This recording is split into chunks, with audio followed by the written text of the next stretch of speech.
What happens if you build a life around heading outside every single day, no matter what? I'm Amy Bouchatz, and you're listening to the Humans Outside Weekly Outdoor Diary, where I share with you my own insights from heading into nature every single day for at least 20 minutes, no matter the weather. What did I learn, hear, see, and experience this week as I take on the Humans Outside 365 Challenge? Come along for my insights and, yes, my more than occasional fails. This is my real life, after all. Are you ready? Let's go.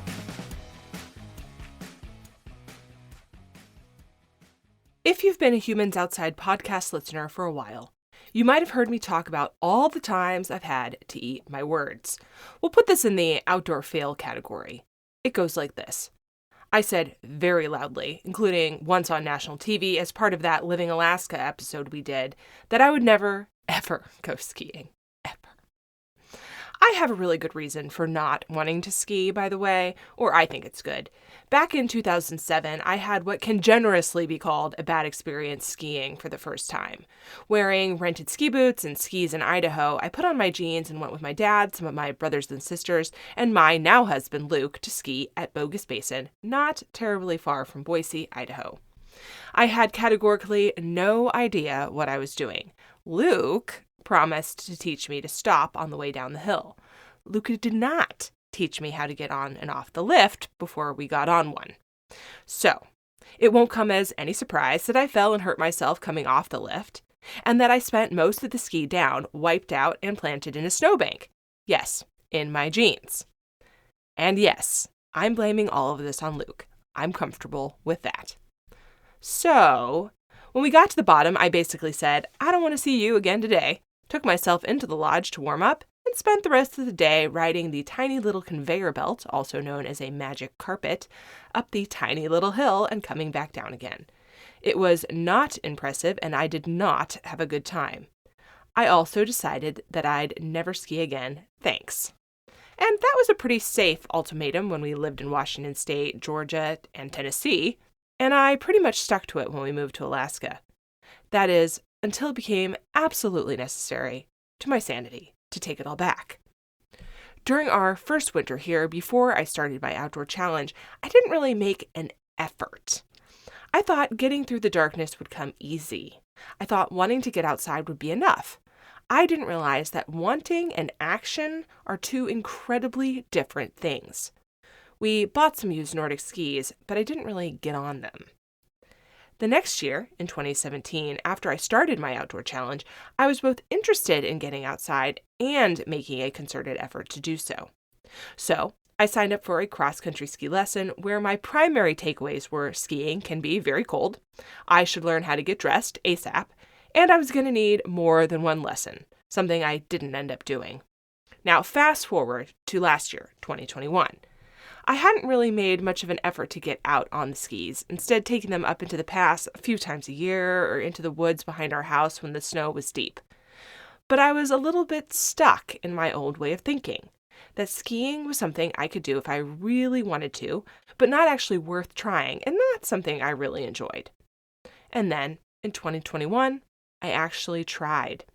I signed up for more lessons. I practiced a few times a week, using skiing as a way to consistently get outside and leaning into the joy found by learning something new. That's all well and good. Skiing is a way to get outside in the winter. Yay. Fine. But I don't think it was until this month that I realized the power of having a seasonal outdoor thing to actually look forward to. Now, you know how I love summer. What with it feeling like my boyfriend and all that I'm so proud to show off to people. But winter and I have a different relationship. It's something I power through. It's nothing I really look forward to.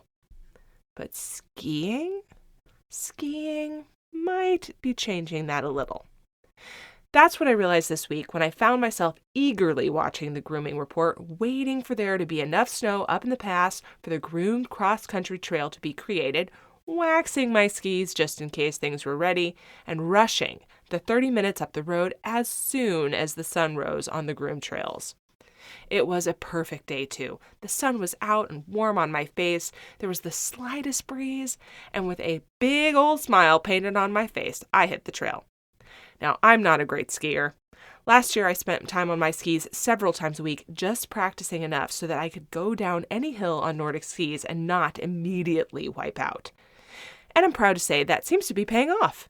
Not only did I remember how to ski when I hit the trail, something that I'm not going to lie seemed a little bit up in the air when I got there, but I didn't bite it even one time on the way down to the parking lot.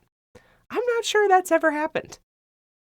As I skied up and down, I felt that warm glow that happens when you get to do something you've really been looking forward to.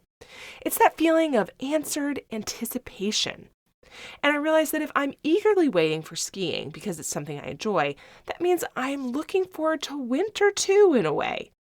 It's not finding a way to deal with a necessary evil, because while I used to think about winter that way, I don't anymore.